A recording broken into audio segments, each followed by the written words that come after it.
You're not allowed in. Peace out.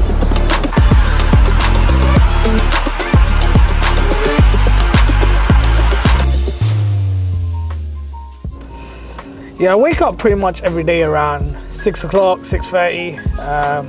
Not out of choice, so my daughters usually wake up quite early.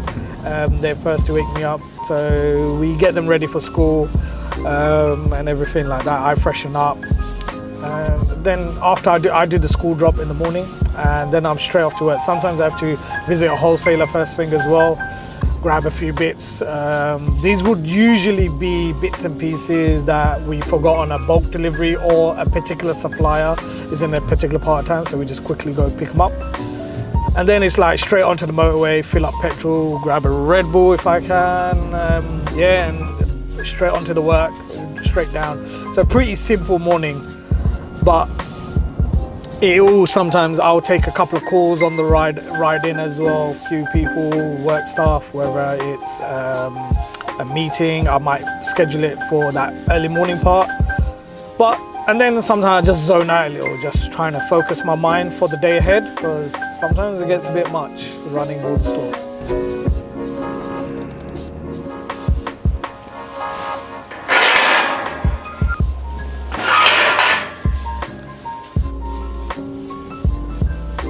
So yeah, this is our warehouse. This is where we run all of our shops from. So you can see caramelized onions in the. So today's pastrami in the smoker. Beef mince fresh every day. We're very about quality, so you can see it's fresh every day. We don't grind it ourselves at the moment, but that's something we're looking to do. We actually use a local butcher who grinds it daily fresh, all times. Then like other things like caramelized onions being made on a regular basis. You know, we have plenty of space to do certain things, to supply all our stores, fund the expansion that we're looking to do. So I invested quite a lot of the money into this is a large freezer. If you want to have. So delivery's not in yet for the week, but this is usually pretty full, at least half. We fill it to half and then empties out every week. Yeah, and then this is like our dry goods bit. So this is where drip water. Oh, we need to order drip water. Drip water has been really popular for us. And yeah, this is this is our area. Yeah, today is like a normal day. So I do the stock drops. Every day I visit all the local stores in the morning, so obviously go to the Hackney store, Bow store, Whitechapel store. They're the ones local to the warehouse, and we make sure that the drops are done, the stocks are correct, making sure standards are okay first thing in the morning, and then just picking up on my calendar. Maybe if I've got a meeting with potentially a delivery partner or some supplier, pay some bills. You're gonna pay the bills, make sure they're paid early on in the day. Yeah, that's pretty much it. The day sometimes will start really chill, but it could easily grow into, you get that problem here, this problem here, fryer's not working, griddle's not working. You start adds on to the day very quickly.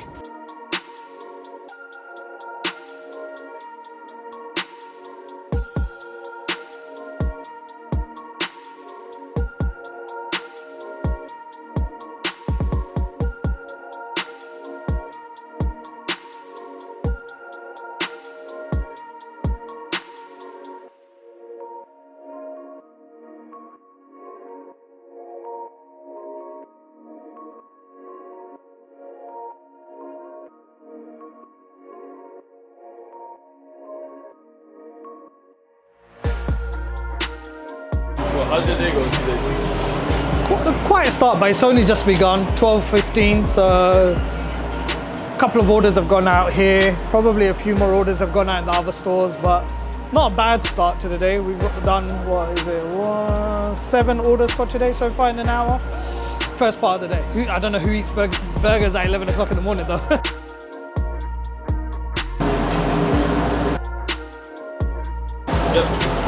I was back in 2021. I was on the back of a failed business. Yeah, I was on the back of a failed business. So I was in properties beforehand, and that kind of fell on hard times, COVID and stuff. Burgers was always a thing that I really loved. I used to watch a thing called Burger Show on YouTube, and she was like, why don't you start a burger place? Like, you really are into burgers. You know what? I was eating so much gourmet burgers at that period, like 2000 or something. It's just like, in America was smash burger, smash burger, smash burger, smash burger. And we couldn't get that stuff here. The whole thing about smash burgers, they were simple. Gourmet burgers, you know, they were loaded with onion rings and thick cut tomatoes, heritage tomatoes, posh lettuce and all of this. And smash burgers were like meat, a bit of sauce, cheese, and it was the simplicity of it that really grabbed me. I think my earliest childhood memory, because my dad was always doing restaurants and takeaways. He even owned like greasy spoon cafes and chicken shops. So like going with him, he used to own one back in Southend. And it was like he had a flat upstairs and we'll go live there during our school holidays. And I think those were my early memories of food. We would like on our school holidays, we'll go live with him, we would eat the foods that he eats. He used to hate us having fish and chips all the time because we'd get that at home, even though we'd want it by the beach. And he would show us like different stuff, like it was my first thing of eating out. He would show us all the other places that we can eat out in. Obviously he would cook, but that was probably my earliest memory other than, you know, home cooked meals from my mum.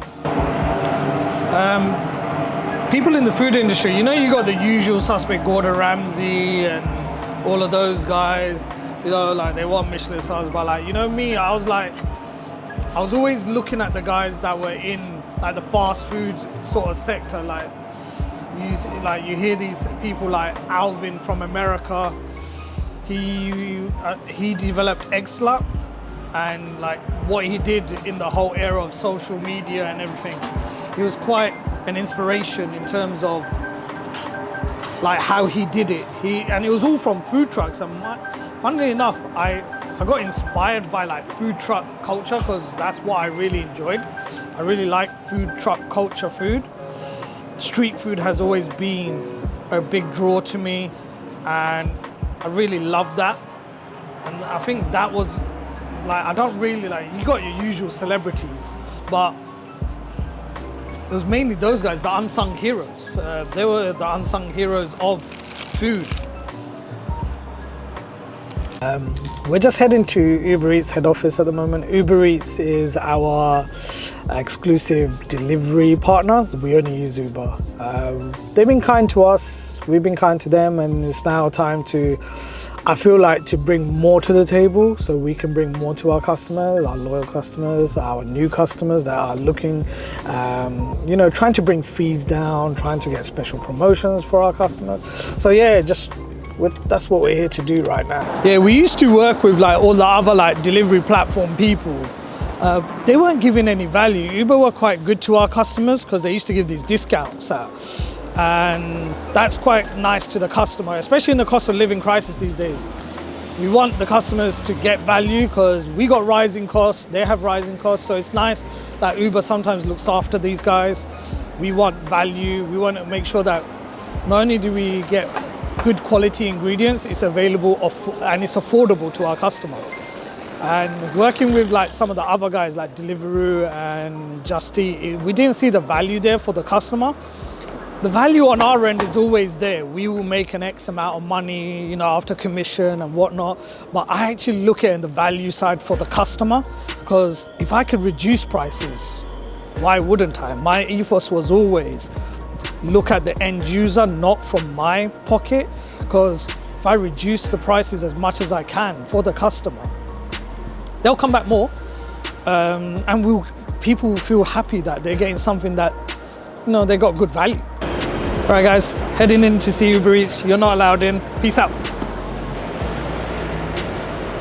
So yeah, had a productive meeting with Uber. We're hoping we can bring some like these special offers, Uber funded voucher codes that we're gonna place into like some of our sponsored stuff that we do. But yeah, like I think productive.